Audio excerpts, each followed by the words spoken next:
സ്വാഗതം friends, nurses guide Malayalam എന്ന YouTube ചാനലിന്റെ ഈ സെഷനിലേക്ക് ഏവർക്കും സ്വാഗതം. ഈ വീഡിയോയിൽ നമ്മൾ ഡിസ്കസ് ചെയ്യാൻ പോകുന്നത് മെഡിക്കൽ സർജിക്കൽ നഴ്സിംഗിലെ നെർവസ് സിസ്റ്റം എന്ന ടോപ്പിക്കിലെ പ്രധാനപ്പെട്ട കുറച്ച് ചോദ്യങ്ങളും അവയുടെ ഉത്തരങ്ങളുമാണ്. ഈ ചാനൽ ആദ്യമായിട്ട് കാണുന്നവരാണെങ്കിൽ താഴെ കാണുന്ന സബ്സ്ക്രൈബ് ബട്ടൺ പ്രസ് ചെയ്യുവാൻ മറക്കരുത്. അതിനോട് ചേർന്നുള്ള ബെല്ലൈക്കണിൽ പ്രസ് ചെയ്യുകയാണെങ്കിൽ ഞാൻ അപ്ലോഡ് ചെയ്യുന്ന വീഡിയോകൾ അതാത് സമയത്ത് നോട്ടിഫിക്കേഷനായി നിങ്ങൾക്ക് ലഭിക്കുന്നതാണ്. ടോപ്പിക്കിലേക്ക് കിടക്കാം. ഒന്നാമത്തെ ചോദ്യം, which of the following score indicates coma in an adult patient as per Glasgow Coma Scale?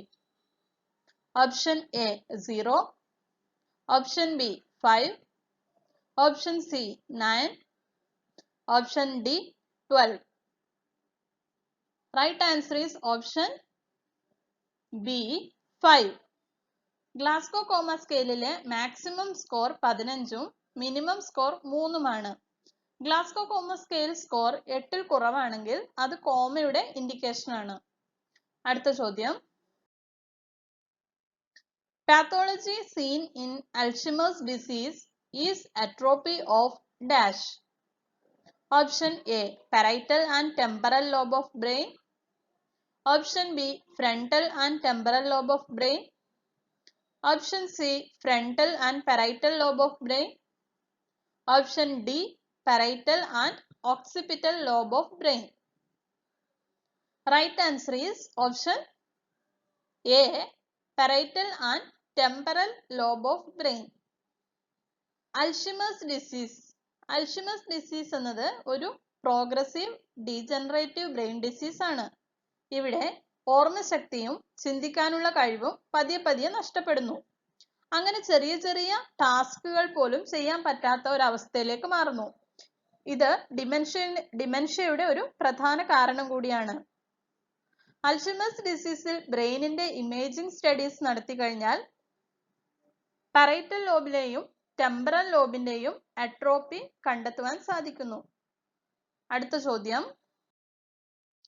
uncoordinated movement of the extremities in a patient with a traumatic brain injury is termed as option A ataxia, option B apraxia, option C dystonia, option D dyskinesia. Right answer is option A ataxia. Ataxia എന്ന വാക്കിന്റെ അർത്ഥം coordination ഇല്ലാത്തത് എന്നാണ്. Central nervous സിസ്റ്റത്തിൽ ഉണ്ടാകുന്ന infections, injuries, degenerative changes മുതലായവയും ഇത്തരത്തിലുള്ള ഇൻകോർഡിനേഷൻ സിംറ്റത്തിന് കാരണമാകുന്നു. നെർവസ് സിസ്റ്റത്തിൽ മൂവ്മെന്റിന്റെയും ബാലൻസിനെയും കൺട്രോൾ ചെയ്യുന്ന ഭാഗങ്ങളെ ബാധിക്കുന്നതിനാലാണ് അറ്റാക്സിയയിൽ കോർഡിനേഷന്റെ പ്രോബ്ലംസ് ഉണ്ടാകുന്നത്. അറ്റാക്സിയ വിരലുകളെയും കൈകളെയും കാലുകളെയും ശരീരത്തെയും സംസാരത്തെയും കണ്ണുകളുടെ ചലനത്തെയും ബാധിക്കുന്നു. അടുത്ത ചോദ്യം, number of spinal nerves is option A 28 pairs, option B 30 pairs, option C 31 pairs, option D 33 pairs. Right answer is option C 31 pairs. മനുഷ്യരിൽ സ്പൈനൽ നെർവ്സ് 31 പെയറുകളാണ്. 8 സെർവൈക്കലും 12 തൊറാസിക്കും 5 ലംബാറും 5 സാക്രലും ഒരു കോക്സിജിയൽ നെർവുമാണ് ഉള്ളത്. ഓരോ പെയറും സ്പൈനൽ കോഡിനെ ബോഡിയുടെ വ്യത്യസ്ത റീജിയനുകളുമായി ബന്ധിപ്പിക്കുന്നു. ഇവയുടെ ഉത്ഭവസ്ഥാനത്തെ അടിസ്ഥാനമാക്കിയാണ് സ്പൈനൽ നെർവ്സിന് പേരുകൾ നൽകിയിരിക്കുന്നത്. അതായത് cervical nerve, thoracic nerve, lumbar nerve, sacral nerve, coccygeal nerve എന്നിങ്ങനെ. അടുത്ത ചോദ്യം, a patient was brought to the emergency department after a head injury. The nurse noticed that there is a clear drainage from the nose.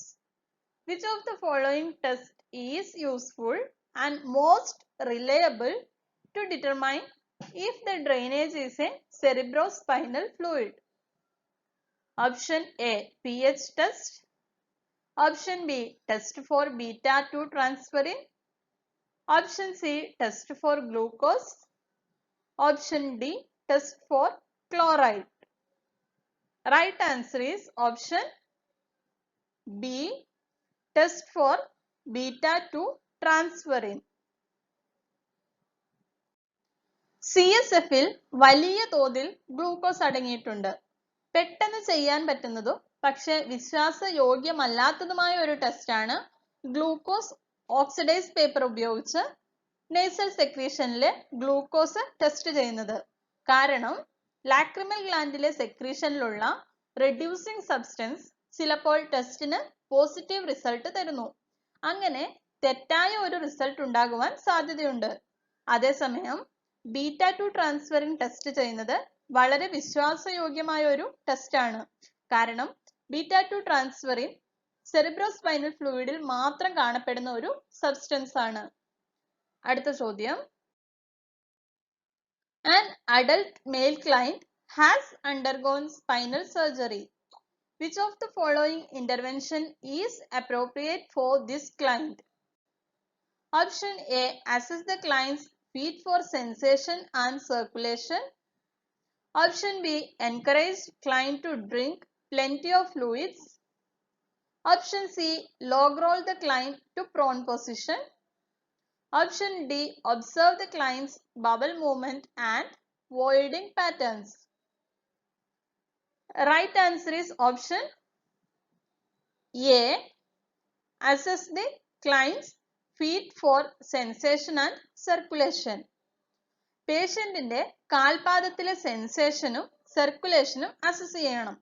കാരണം ഇവയിൽ ഉണ്ടാകുന്ന വ്യത്യാസങ്ങൾ spinal കോഡിന്റെ ഇഞ്ചുറിയെ സൂചിപ്പിക്കുന്നു. അതിനാൽ ഇങ്ങനെ എന്തെങ്കിലും സിംറ്റംസ് ഉണ്ടെങ്കിൽ ഉടനെ തന്നെ ഫിസിഷ്യനെ ഇൻഫോം ചെയ്യണം. അടുത്ത ചോദ്യം,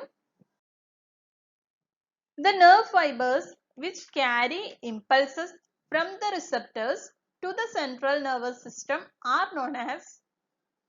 Option A, afferent. Option B, efferent. Option C, synapse. Option D, nodes of Ranvier. Right answer is option A, afferent. afferent nervesനെ അഥവാ afferent ന്യൂറോൺസിനെ സെൻസറി ന്യൂറോൺസ് എന്ന് വിളിക്കുന്നു. ഇവ സ്കിൻ, ഐ, ഇയർ മുതലായ സെൻസേഴ്സിൽ നിന്നുമുള്ള സ്റ്റിമുലായി സെൻട്രൽ നെർവസ് സിസ്റ്റത്തിലേക്ക് എത്തിക്കുന്നു. അതേസമയം ഇഫറന്റ് ന്യൂറോൺസ് അഥവാ മോട്ടോർ ന്യൂറോൺസ് ബ്രെയിനിൽ നിന്നുമുള്ള റെസ്പോൺസസ് മസിൽസിലും ഗ്ലാൻസിലും ഒക്കെ എത്തിക്കുന്നു. അടുത്ത ചോദ്യം, which of the following term is used to describe edema of the optic nerve? Option A, angioneurotic edema. Option B, papilledema. Option C, glaucoma.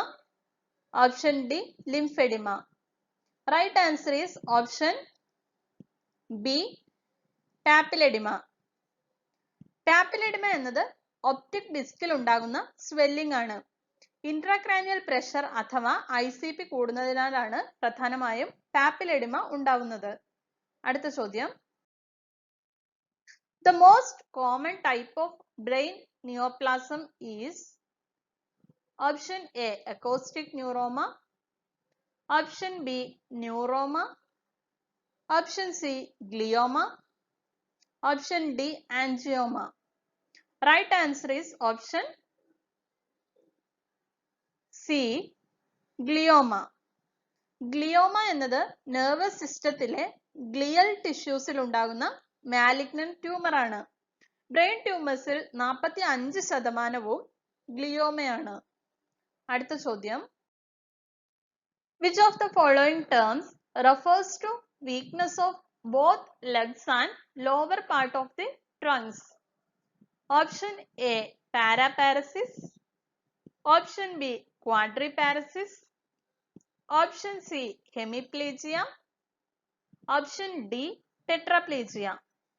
Right answer is option A, paraparesis. Paresis എന്നാൽ partial എന്നാണ് അർത്ഥം. അതേസമയം പ്ലീജിയ എന്നാൽ complete എന്നാണ് അർത്ഥം. പാരാപാരസിസ് എന്നാൽ pelvic limbs അഥവാ കാലുകളിലെ voluntary motor functions പാർഷ്യലായി നഷ്ടപ്പെടുന്നതാണ്.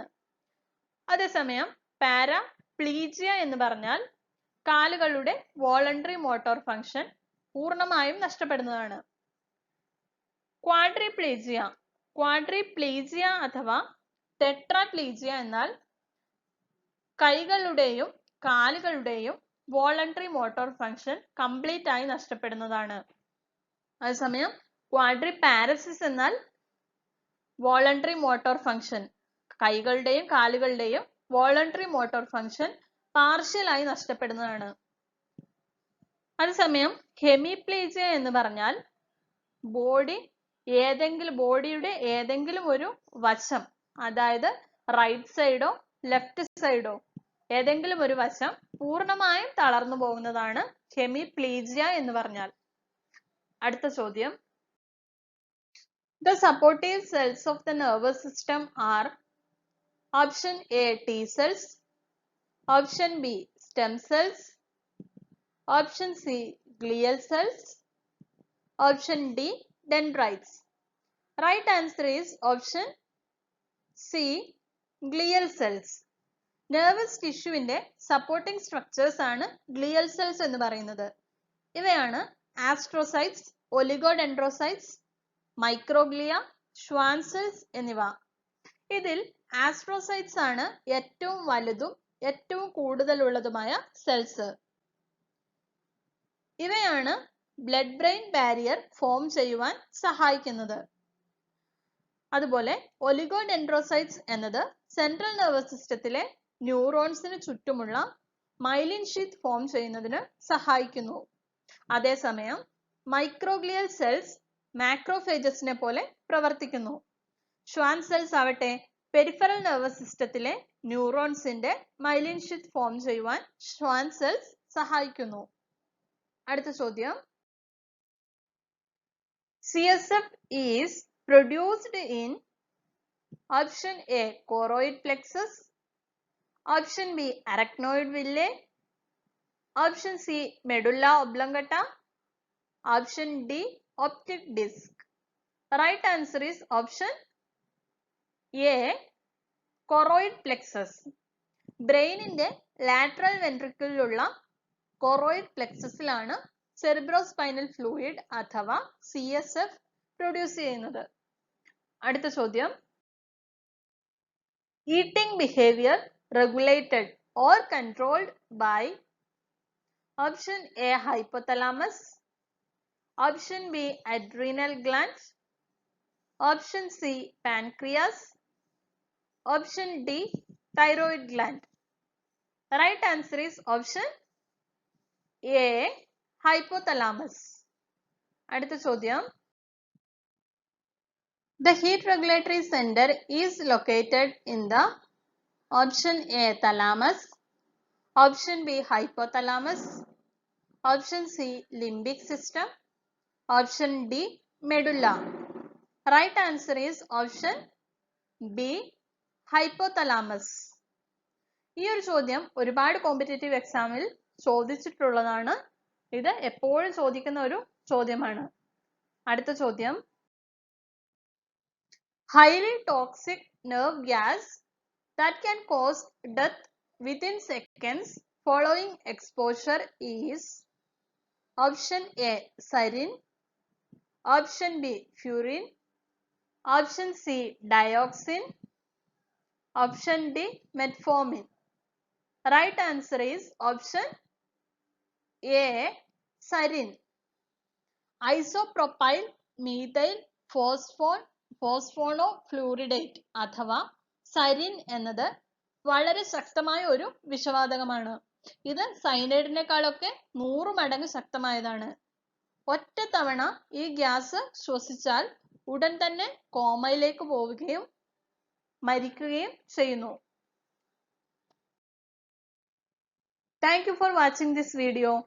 ഈ വീഡിയോ നിങ്ങൾക്ക് ഇഷ്ടപ്പെട്ടുവെങ്കിൽ സബ്സ്ക്രൈബ് ചെയ്യാൻ മറക്കരുത്. നിങ്ങളുടെ വിലയേറിയ കമന്റുകൾ താഴെ കമന്റ് ബോക്സിൽ രേഖപ്പെടുത്താവുന്നതാണ്. Thank you.